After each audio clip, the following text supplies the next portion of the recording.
Okay, welcome to another video in the Savvy Startup video series. This lesson is going to be on business documentation.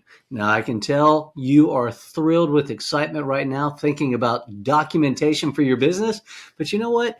This is vitally important. It's so important, and there's so much of it that we really need to talk about that we've broken this into two different parts. In this part, we're going to be talking about internal documentation, and then in the next part, we're going to talk about external. By internal, I mean the basically the documentation that you need for your business there with your employees and your team members. External is going to be dealing with customers, clients, contractors, vendors, basically anybody outside of your company. Again, I'm JJ Childers, attorney at law, and we are joined by Tim Crulia, who is the Savvy CFO. So, Tim, it's great to have you with us. It's a pleasure to be here. Thanks, JJ.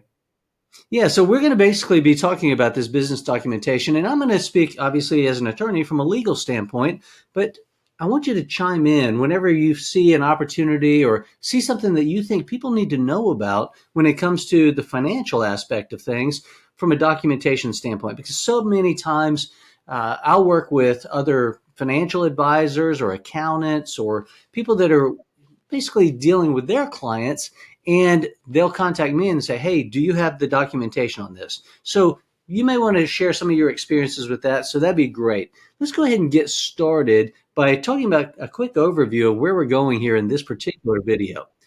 Basically, we're going to be talking about employment contracts. We're going to talk about a policies and procedures manual. We're going to talk about documentation policies for your company. And then we're going to talk about the company documentation that not only is advisable, but it's actually required for certain types of businesses.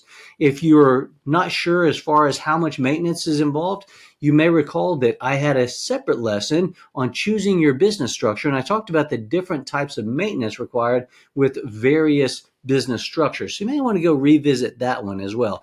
Especially if you're a corporation or an S corporation, you're going to need to keep a little more documentation than you might if you're an LLC or a partnership or a sole proprietorship. With that, let's go ahead and get started. We're going to take a look at these individually, one at a time. So we'll start with employment contracts. Now, here's the deal. Depending upon the type of business that you have. Now, some of you watching this right now, you're just thinking to yourself, hey, I'm a real estate investor. I started a business so that I can invest in real estate. I don't want to have any employees. I don't ever anticipate having any employees. Well, you may not think so, but chances are you're going to have employees at some point, even if it's just somebody that maybe is a handyman, or sometimes you'll have a secretary, you'll have an assistant, you'll have somebody that's working with you. So it's important that you understand this. So when we talk about employment contracts, the first thing that I want to make sure you understand is basically what it is.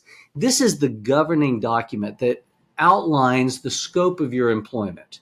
So if you have a question as far as how much am I going to be paid? What am I expected to do in return for this? All of these things, you can always look to your employment contract for the answer. So rather than having to continually go to your boss or somebody else, this is all laid out in this particular document. So it's going to be an important document, especially for employees. And I'm telling you this because even though you're starting a business and you are going to be the boss, you're going to have to train your employees really and make sure that they understand, rather than coming to you with all the questions, say, hey, it's all laid out in this particular contract. Now, the next thing I want to explain is when I say that it outlines your employment agreement, this is going to be things such as what is expected of you, what is the company going to provide to you as an employee, what are the hours maybe that you're expected to work, what type of holidays, weekends, different things like that. Everything is going to be laid out here. I had my daughter recently got a new job. And when she was getting that new job, obviously they give her an employment agreement. So it's going to lay out how long the term of this contract is. It's going to lay out, what is your salary? What is the anticipated bump of your salary? Different things like that. So this was all laid out in the agreement. And thankfully she had me as an attorney for her father. So we were able to have this reviewed without having to spend a lot of time, and money hiring an outside attorney. But everything that is related to her employment was laid out in this employment contract. So it's very important that we have this in place. The other thing is it defines the role and the expectations. A lot of times people don't really, you know, the way I look at it is they may say, all right, what is really going to be expected of me? And I say, look at your employment contract. It's all going to be laid out right there. And it's going to say, what is your role? Now, if you go into a different role, you may need a different employment agreement or an employment contract. So that's something I know I'm talking a lot about this for employees. And if you're watching this right now, it means you started a business. So you may be thinking to yourself, well, I'm not going to be an employee, so why do I need an employment contract? Well, you're going to need it for your employees. Even if you don't think you're going to have employees, chances are you will at some point, so you need to know this. And then finally, I want to talk about dispute resolution policies. How are disputes handled? Does it go through negotiation? Does it go through mediation? Does it go through arbitration? Is there a process? Is it one of these? Is it all of these? This is all laid out. Typically, there's going to be a clause in any contract that's going to govern dispute resolution. So we have to be aware of that so that if you have a dispute, what do you do?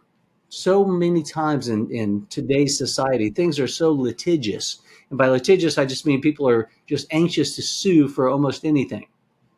This is a great way for you as an employer to keep that from happening, to keep you from getting sued, because as part of this agreement, you are having your employees basically agree to the fact that they will not file a lawsuit. If they have any sort of a grievance, there is a process for them to go through, and that's going to be laid out here. So it's important that you have this.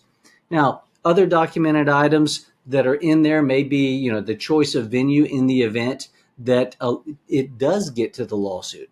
It's going to have various clauses in there that says, hey, this is the entire agreement. And that's important because what happens a lot of times is people say, hey, during the negotiation process, you promised me that my hours would be within this time frame. Or you said, I'm only going to work these days. And then the employment starts and you need to be working more hours. You need to be working more days. And you think, well, hey, wait a second. That wasn't what we talked about. Well, it's not a matter of what you talked about. It's a matter of what was in writing. That's why when I say this is the governing document, it's going to outline the overall scope of your employment. It's going to basically provide everything in there. So this is an important document that both sides need to know the ins and outs of, the employee, but also you as the employer. So that's going to be something that you really want to focus on. Tim, have you had any experience in just kind of working with your clients where an employment agreement or an employment contract has come into play that may be applicable here? Yes, and it's really great to be able to reference a document that spells it all out. Okay, so it answers the questions. So it's okay. Well, should this particular person, maybe they were going above and beyond what they were supposed to do. However, that was outside of the scope of the work that they were supposed to do, and it created a problem. Believe it or not.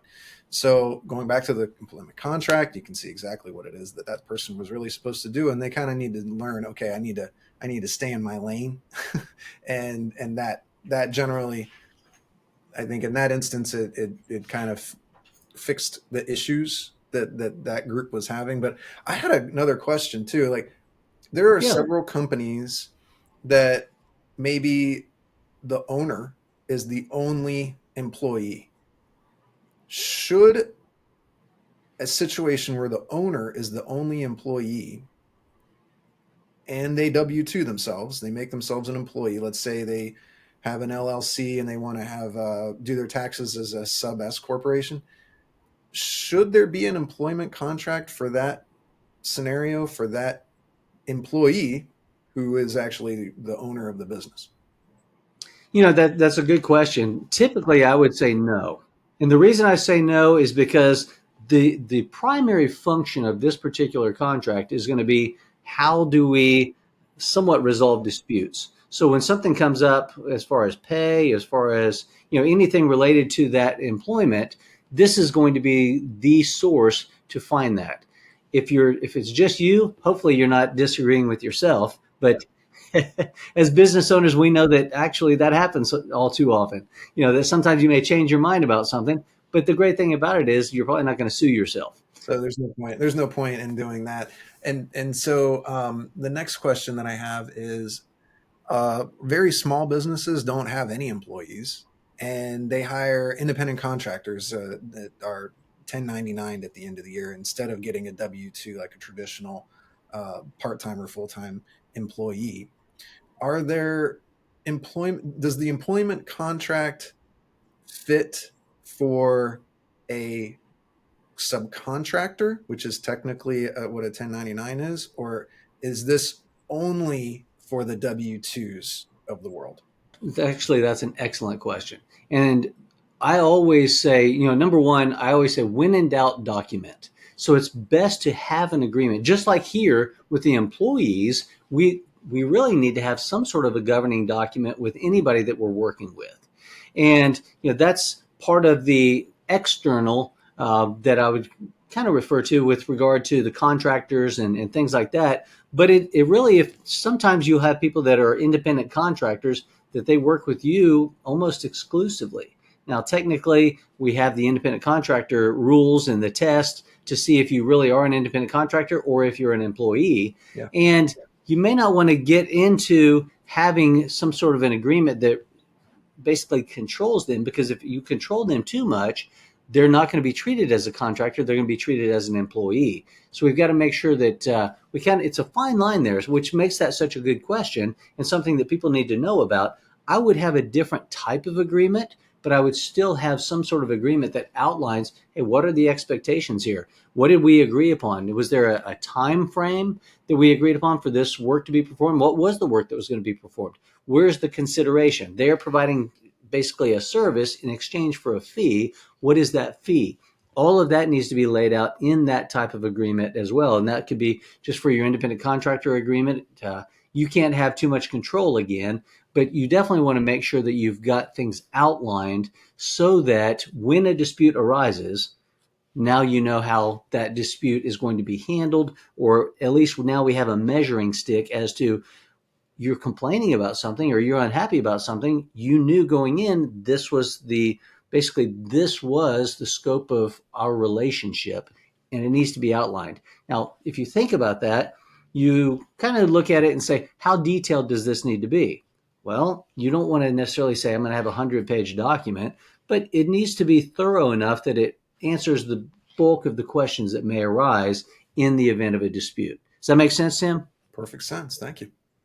Yeah, absolutely. Well, now let's move on to our next point that we want to get into, and that is a policies and procedures manual. Now, again, I don't want you to be thinking to yourself, oh my gosh, now I've got this lawyer involved and he's making me document all sorts of things. I'm going to have to put together this, excessive manual that just seems like it's overkill because it's just a little business. I just started this thing. Yeah, right. Well, It's kind of, if you think about it, though, in my experience, if you get the lawyers involved first and you do things the right way, you're going to avoid working with lawyers later because you were negligent potentially, and now you have to work yourself out of a situation. yeah, and just like anything, when I was talking the other day, when I filmed the video on choosing your business structure, one of the things that I always share when I'm telling people about what types of legal entities you need is I say, don't go into it, grow into it. Well, I'd say the same thing here with regard to having policies and procedures and even a manual. Sure, you want to have a system. One of the best pieces of advice I could give anybody with regard to running a business is you need to have that system. But how does it all work? How can you maintain your effectiveness, your efficiency? The better your system, the better your overall business. Well, does it all have to be laid out in a policies and procedures manual? Not at first. However, it may be something you grow into. So that's where the advice I would give when I say don't go into it, grow into it is, hey, there's going to be enough things when you're just starting your business. This may not be something you need to have immediately, Right. but once you start taking on employees and start dealing with a lot more people that are part of your team, yeah, you're probably going to want to have this all laid out so that, again, they can go to this and have their questions answered rather than having to come to you on a regular basis. Because one of the biggest frustrations that I see with my clients that I'm working with is they say, I can't get anything done because I'm constantly having to deal with employees and their drama and a lot of their just issues and their questions. And if I just had a document that could say, hey, here's how it works, follow the instructions in this manual, so that now you know and you don't have to come ask me for questions all the time. So this is a reason why you may want to think about having an actual written policy manual. The other thing is, from a legal standpoint, if you're worried about getting sued and you think about what's going to transpire during that lawsuit, but they're going to ask you a lot of questions. Did you have an actual policy that allowed this, or did you have a policy that prohibited this? And if there was no policy in place, it's kind of hard to answer those questions. So then it makes it more ambiguous when the time comes for making some sort of a determination. Did somebody do something wrong? What were the proper procedures for how we disciplined that behavior if it was wrong? So then that way everything's clearly laid out, rather than saying, okay, we'll get it clearly laid out through the litigation. That's where it gets very costly, very time consuming, very stressful, and it can take down your entire business. So let's take a look at the kind of the components here with this. First of all, this lays out, pretty obvious, the policies and the procedures to follow. Now, this can be policies for how to do your job, but it can also be policies for if things escalate with one of our customers or one of our clients, here's our process for how we're going to handle that. This can be, here's the process for if you would like to take a day off, if you'd like to submit your vacation request, or if you'd like to essentially ask anything, it says, here's how you do that. If you're looking for, how do I get reimbursed? If I had to incur an expense, do I need to fill out an expense reimbursement form? All of these things are just examples of policies and the procedures for how to deal with issues as they arise. So that's really what a policies and procedures manual lays out for you. So again, it doesn't have to be an exhaustive, detailed book, but just have something in writing. You touched on the reimbursements from Right. coming from the accounting side. It is so nice to have that in writing so that everybody is already on the same page, so that the accountant or somebody's manager isn't constantly answering the same questions over and over again. It's just, no, look at your handbook, look at your policies and procedures. This is exactly how accounting is expecting you to submit your expense reimbursement forms, and this is exactly when and how you're going to receive them back. And it makes it just, coming from an accounting side, love it. Keep going, man. Thank you. Well, I tell you, Tim, that's interesting because, one of the things that I find interesting, my wife is a CPA and she's a corporate controller. So a lot of what she does is that she has to, sign off on the reimbursements, or make sure the checks get issued, make sure that people get paid, the vendors, whether it's whoever it is. And she'll share with me just her frustrations that so many times people are like, hey, listen, I submitted that expense reimbursement. When am I going to get paid?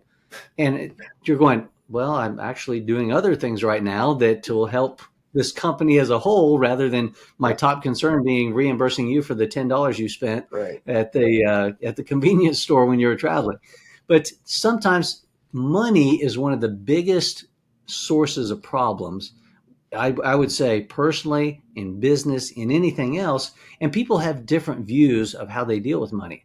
If you can say, you know what, we cut checks on Fridays, or we pay all of our bills on the second Friday of the month, or on the 15th, or whatever it may be, Yep. whatever your policy is, it needs to be documented. And then when you're dealing with those vendors, that's laid out in their documentation, so they can say, hey, these are the expectations. So I'm glad you mentioned that. And it's funny, coming from an accountant and just thinking about the fact that my wife shares those frustrations with me all the time, that thanks for that reminder.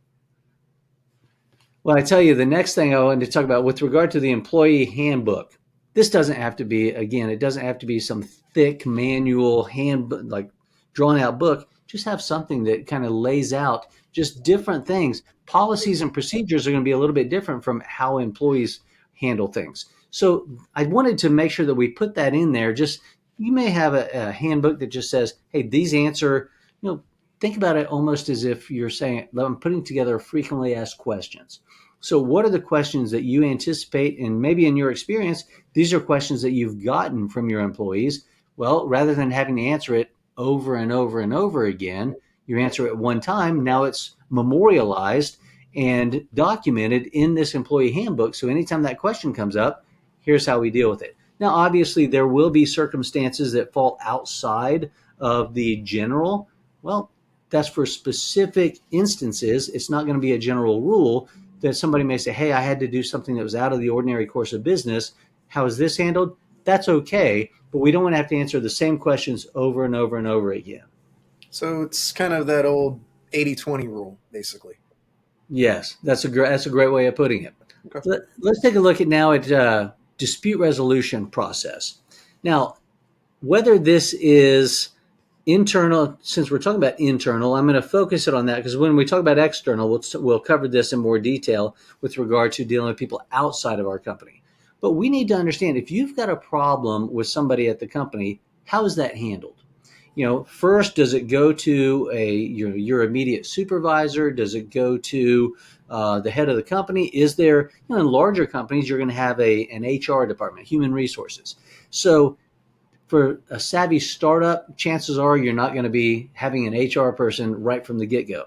You very well may, though, so that's why we want to make sure that we talk about this. Regardless of the size of your organization, unless it's just you individually and you say, well, I resolve disputes by talking to myself in the mirror, and that's fine. But what we have to think about is if you have employees, it's always best to lay out, hey, if you've got an issue, here's how we'll address it.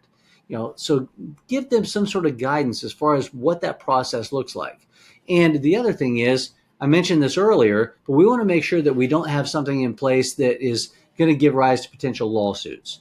And the better job that we do of laying the ground rules and the groundwork beforehand, it helps us to keep from being sued. Because, hey, the employee has agreed that this is how grievances will be handled. Now, they may not like it after going through maybe mediation or arbitration. You've got to have something that is fair. Because as an employer, if you basically say, you know what, it's my way or the highway, that's not going to be treated very well. And the potential lawsuit that may come about if you violated the law, which you very well may have, whether it's harassment, whether it's discrimination, anything that could be alleged and then has to be litigated, that's going to be a pain for you. So the better job you do of being fair right from the very beginning, and then also just being reasonable and laying things out, think through that process. How would you want to be treated if the roles were reversed? That's something that I always explain to people from a dispute resolution. One of the things that I got my LLM in dispute resolution from Pepperdine School of Law. And when I was doing that, one of the biggest takeaways that I got was the transformation between being competitive and being collaborative. So typically when you get into arguments, people want to resolve the dispute by saying, hey, I win. Well, that's a competitive situation rather than being collaborative and saying, okay, how can we both win here? What is it that you want in this particular instance? And what is it that I want?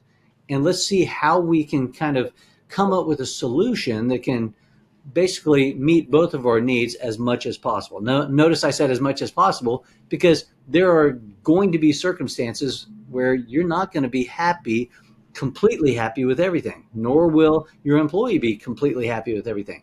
What we're doing is we're working together in a collaborative manner to make sure that we can come up with the best solution possible given the overall dynamics of this relationship. So that's why we want to have a good process in place. And then other documentation, this is just what I call troubleshooting, because you can come up with frequently asked questions, but the reason they're called frequently asked questions is because we get asked these questions pretty regularly. So rather than having to answer them one at a time, let's make sure that we have those questions documented so we don't have to keep doing that, as we've discussed.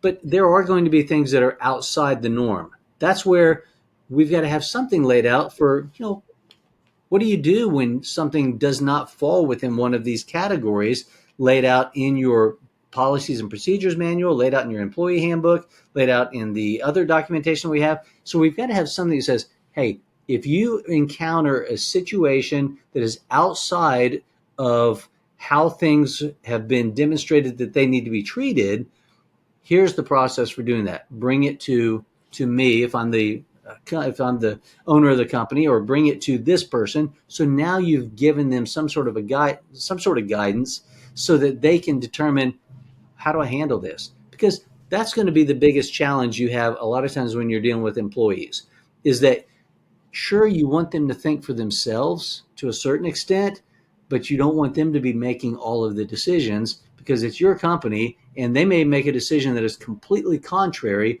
to your morals, your values, just your viewpoint, just the way that you want things done. And again, it's your company. So make sure that they have access to a process that they can follow to make sure that they do things the way that you want them to do them. So that's really what I would kind of wrap up with, the policies and procedures aspect of things. I love it, JJ. And I think one of the other things that kind of popped out to me was, yes, the employer, the business owner, the business wants to have their ducks in a row to avoid problems with employees. But I mean, at some point, if you have employees, there's going to be some things that come up, some issues, some problems. Um, Giving the employees a roadmap of, okay, if I'm feeling somehow slighted, or I have a problem, I have something that I need to communicate, to be able to not sit there and live with it, or jump to some crazy conclusion and hire an outside counsel to speak for them, but instead to have that roadmap to go in and say, okay, I know exactly what I'm supposed to do, and if I follow these rules, I'm not going to need to worry necessarily about my job being on the line. And I think when you can do some, if you can do things and put procedures in place for employees so that they feel secure, that also makes an argument that putting these in place helps a company's culture, and a good Yeah, culture that's a for a great business point. can help them really grow too. So it's just important for both sides. Yeah, because see, a lot of times people think, you mentioned the company culture. A lot of times people think, well, it's just a small business. I don't have a culture. So, yeah, you do. You may not realize that you do. And we all, as individuals, have a certain way that we like to do things. And if things don't go according to those plans, sometimes that can get us agitated, cause anxiety. So, the better job we can do, there's a saying that says, plan your work, then work your plan. I love that, just for anything, whether it's just a fitness goal or whether it's things for my business, just personal life, business life, it doesn't matter. Plan your work, then work your plan. That's kind of at play here, because we're saying, hey, here's how it's going to transpire. Now, if you have a question, go to the book, go to the plan, go to the policy manual, go to wherever it is that we have these things documented. Now it answers the questions, and it basically clears up a lot of the ambiguity, some of the unclearness of things that can just be confusing. And like you said, when people start letting things fester in their mind, and then they can start spiraling.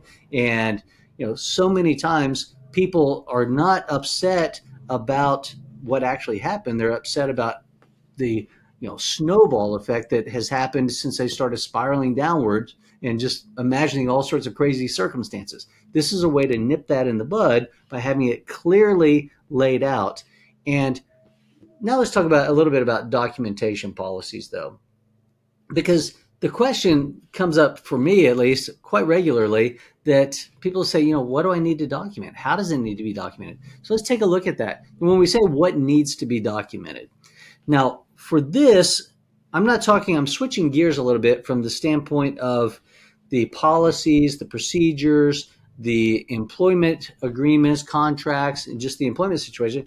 Now I'm talking about what needs to be documented internally for making sure that you have substantiation that, one of the things I share with people at my seminars and during webinars, even on phone calls or just even in conversations, is I say, something I learned when I was growing up. That I learned a lot of business principles from my dad, but I also learned some from my mom. And here's one that I learned from my mom. When I was growing up, she used to say all the time, she'd say, young man, if you want to be treated like an adult, you're going to have to act like an adult. Well, from a legal standpoint, if you want to be treated like a business, an LLC, a corporation, an S corporation, then you need to act like a business. Well, that's something that most people are just not overly familiar with because maybe they haven't operated a business. However, they may have worked for one before, so you can think to yourself, what types of things did I have to document at my last job? See, one of the biggest, I guess, roadblocks, challenges, obstacles that people face is that they don't know what to do. And then they think to themselves, well, you know what? It's just me. I'll just do it however I want to. Well, if we're talking about making sure that you get the legal protection from liability that we've discussed in some of the other video lessons, and you want to make sure that you get the tax deductions that we've also discussed in other video lessons, then you're going to have to act like the actual business. You can't just treat this as if it's just a mom and pop store with a cash register that they just say, yeah, put money in, take money out, I don't worry about it. No, you've got to have actual records. So when you think about what needs to be documented, from an expense standpoint, you've got to document your expenditures. You've got to document some of the just authorizations. So, how does it need to be documented? Well, we've got to actually put it in writing. You may say, okay, well, I have just kind of the tradition of doing things a certain way. Well, no, it needs to be laid out and actually have a piece of paper. Now, if you're opening a bank account, sometimes they'll say, okay, do you have a resolution authorizing you to open this bank account? We're going to be talking about that in just a moment. But what I want to make sure that people understand is the biggest thing you can do for your business is think. That's the most important job that you have, is to think. Come up with ideas for your business, but also come up with ways that your business can operate more efficiently. One of my favorite books is The E-Myth. And in that book, it says the problem that many people have is that they work in their business rather than working on their business. What I'm talking about here with this particular lesson is we got to work on our business. Make sure that we are saying, how is this thing going to work? Almost as if we're looking at it from a bird's eye view, kind of that helicopter view, saying, okay, let me look down. What pieces are working well? What pieces need some tweaking? And it may just be tweaking, but we've got to make sure that we are thinking about how this needs to work. So the reason I bring that up is be thinking, what types of things should I have documented? What types of things may come up later that I'm going to wish I had that piece of paper that would kind of be my, I hate to say, get out of jail free card, but basically will be the answer to the question that comes up down the road. The best time to do that is while you're actually doing it. So if you decide that, you want to have a major purchase, put something down that says, I decided to purchase this for this reason. And even if it's just you, it's good to have. So in the event that you're audited down the road, you see, I say something when it comes to taxes pretty regularly. At Advanced Tax Group, that's what we deal with people on every single day, is not only the asset protection and the estate planning, but also obviously the taxes in the name Advanced Tax Group. So people will ask us, okay, is this deductible? And my answer is always, it depends.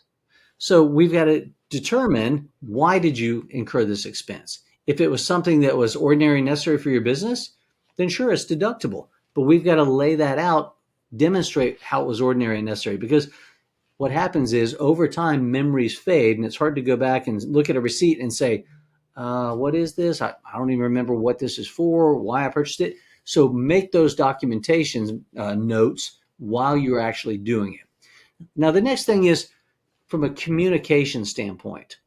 How do we communicate to our employees what we expect out of them to be documented? And then how do we communicate to them how we want it to be documented? See, these two questions, what needs to be documented, how it needs to be documented, this has to be communicated, because we may have it in our heads of this is how we want to do things, but if it's not in the heads of our employees, it's all for naught.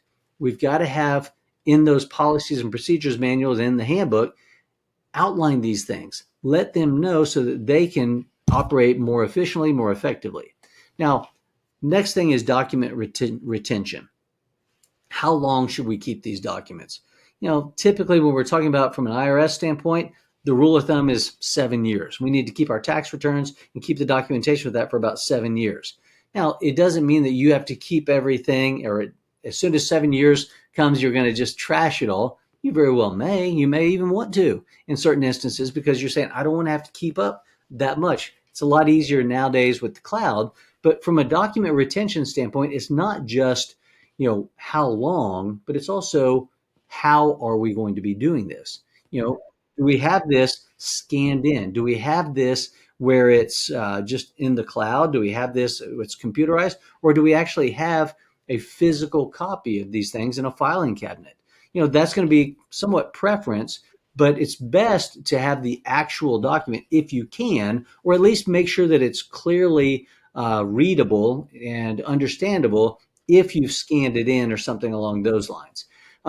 So before we leave documentation policies, though, Tim, have you had any experience or that you would want to chime in on that kind of underscores this and underscores the importance of this?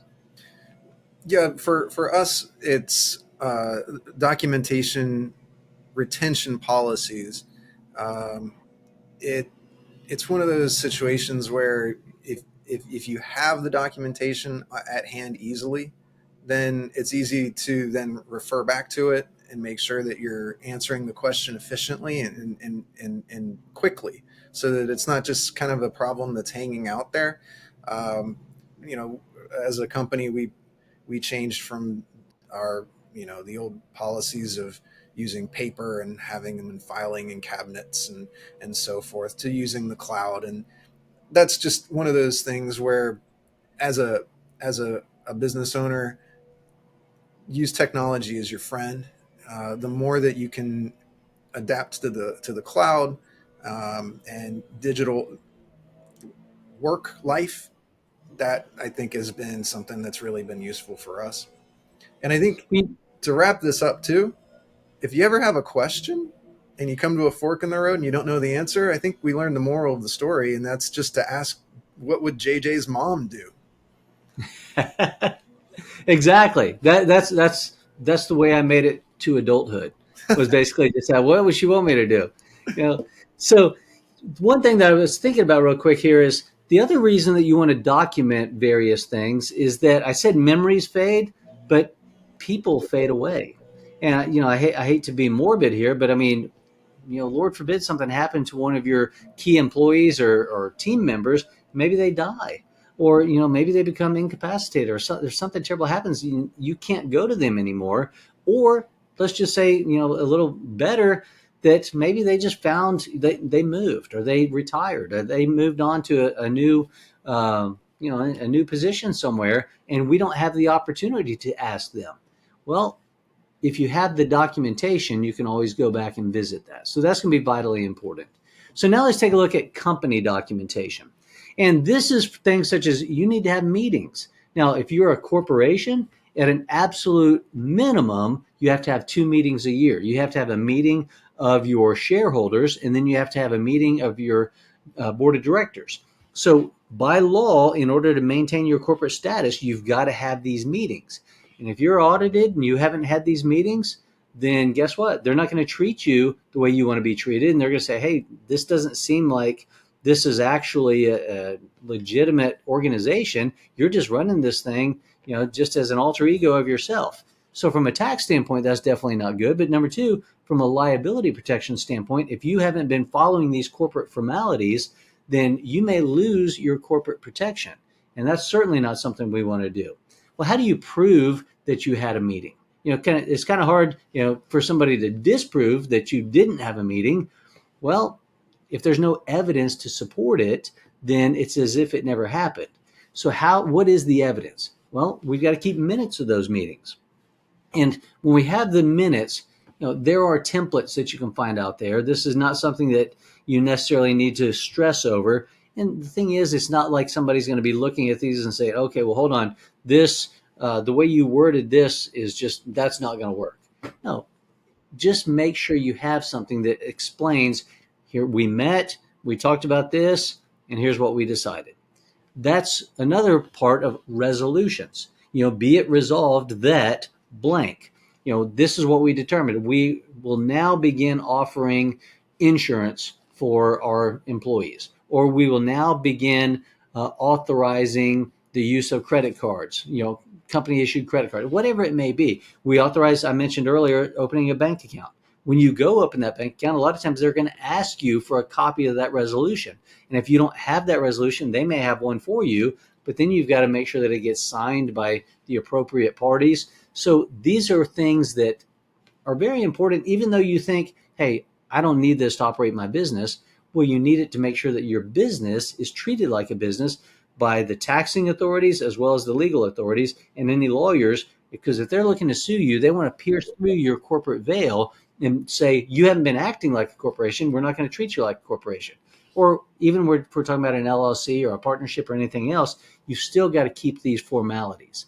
So other documentation is, maybe having some sort of a record of, we made this decision for the organization as a whole.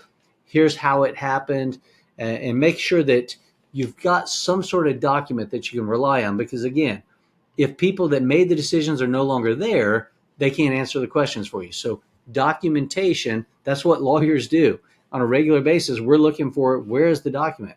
And not to say we're looking for the smoking gun, but we're always looking for where is that piece of paper that's going to answer the question that we're needing answered right now. So these are things that are extraordinarily important. And Tim, I'll just kind of turn it over to you for just a second, because I know obviously in the accounting world, in the financial world, a lot of times you're wanting to see, where is this documentation? And sometimes you're saying, do you have a lawyer that drafted this, or something along those lines? Can you give kind of a illustration of how that may come into play? Yeah, and I think that what I'm thinking here is there documentation? And some people are going to wonder, okay, do I need to do this if, okay, sure, multiple member LLCs, corporations that have a board of directors, corporations that have multiple owners, they can get together, they'll have these meetings. But if you're a single member LLC or a sole proprietorship, does that person then need to go and just sit down and have a meeting with themselves? But yet, if they do, then they just need to document what they're doing, right? And then they can save that, and that checks the box. Or is there a better procedure or something that maybe you think would fit that bill? I'm going to give you my answer to every legal question, which is, it depends. Now, when I say it depends, sometimes, and I actually gave that illustration in the previous lesson where we talked about choosing your business structure, your legal structure.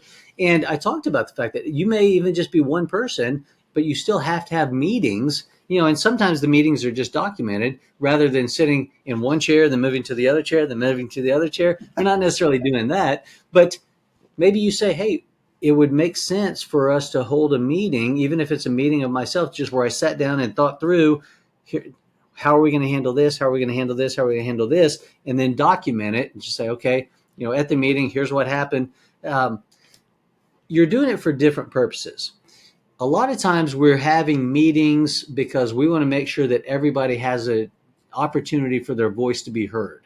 So that if people say, hey, I want to vote on something, and you may say, hey, especially if it's an odd number, you may say, all right, it's 2 against 1, or we voted on this and here's how it turned out that we've decided, yes, we're going to do this. If it's a single person, obviously they have 100% of the vote. So whatever they say goes. You still want to have that documented that you did these things to make sure that in the event, we're not worried about disputes amongst our team members. We're worried about disputes by somebody maybe suing us from the outside, or maybe the IRS auditing us and saying, hey, we're not going to let you deduct this because that's just an expense that you incurred personally. That wasn't for your business. Whereas if you have documentation that said, you know what, during the meeting, we thought through some of these things and here's what we decided. And you've got that piece of paper. It's not that you came up with it just on the spur of the moment. No, you actually had that in place. So it's going to be very valuable. Again, when it comes, I say when in doubt, document, but I also say, it's a whole lot better to have it and not need it than need it and not have it. I typically err on the side of having more documentation than not enough documentation. Some of the documentation that you've described so far, they're living documents. For example, if there's a corporate meeting and there is, like your example, a resolution that says we are going to now have a process to issue company issued credit cards for travel expenses for salespeople. Would the document that the employee originally signed when they started as an employee then need to have some form of an amendment or a ratification or a change? And would then these documents, would they be considered living documents that can be adjusted over time? Yeah, some of these are, as far as the resolutions, and the meetings, that's going to be a historical document more that says, here's what happened. But on an ongoing basis, these things are going to be evolving because and it kind of goes back to what I said, don't go into it, grow into it. So the type of documentation that you will ultimately have is going to be far different from the documentation you have at any one time because these are evolving documents. To answer the question, yes, absolutely. They are living documents. They continue to, it doesn't mean that we're completely changing things, but we very well may, and we have the ability to change these things. But we also have a track record of how it changed. But it's a great point that you bring up because here's what happens. The policies and procedures manual, just because we put it, this is not carved in stone that's never able to be amended. No, we can amend these. And sometimes maybe with an employment agreement, as you asked that question, maybe we don't have to revise and enter into a whole new contract. We just add an addendum and we just say, okay, here's what we've done. And then both parties sign off on that. Say, yeah, we agree that here's how things will be handled from this point forward. So these will be evolving. And that's why it's so important to have team members that you're working with. And when I say team, I'm not talking about just your company, but I'm talking about putting together a power team. So you have your accountant, you have your financial advisor, you have your attorney, you have maybe your tax professional. And the tax professional and an accountant are not always the same thing. You may have somebody that's just your internal accountant, but you still need to make sure that you have somebody that's doing your taxes, whether it's tax preparation, tax planning. That could be the same person. It could be two different people, but the team is so vitally important. And making sure that you have access, because here's the deal. I know we're doing an incredible job of sharing this information, but a lot of times people aren't going to remember this. Right. That's why we've made these video lessons so they can go back and use this as a resource. Yeah. But at the same time, you're going to want to have access to key team members. And that's part of what you guys do at Savvy CFO, is part of what we do at Advanced Tax Group. So it's definitely something you're going to want to have, whether you work with us or work with somebody else. I always say, build that team so you have the resources. Well, now let's basically do a quick summary as we wrap things up. We've talked about employment contracts and why they're so important, especially, if you have employees, you've got to make sure that you have a demonstration of what we've agreed upon so that you can go back to it. That's vitally important. Next, we have policies and procedures manuals. So now you have outlined, here's how things work here in our company so that you're not having to answer questions on an ongoing basis over and over and over again, the same questions. Next, we have documentation policies. What needs to be documented? How does it need to be documented? Then we also have our company information, the documentation for that, as far as we have meetings where we make decisions. And then we have to make sure that we have minutes of those meetings. We have the resolutions that basically lay out how we've made those decisions and what decisions we've made and how things will be operated on an ongoing basis. All of these things are incredibly important. And that's why we spent an entire lesson just on the internal. We haven't even gotten to the external. That's going to be another lesson. And we're excited about the information we're sharing with you. Sometimes this can seem overwhelming, but let me just tell you, don't be overwhelmed. Yes, it's different, but it doesn't have to be difficult. I'm going to say that again. It is different, but it doesn't have to be difficult. Let us help you with this. Keep coming back and watching these lessons. Don't just watch them once and be one and done. No, continue on. Use this as a resource to go back and say, I remember they covered something. But let's go back and see it again. Tim, any final points that you would have before we wrap up this video lesson? Yeah, I think that one of the questions that anybody watching this video would be asking is, okay, there's a lot of documentation that needs to get created. Who do I need to find an HR company?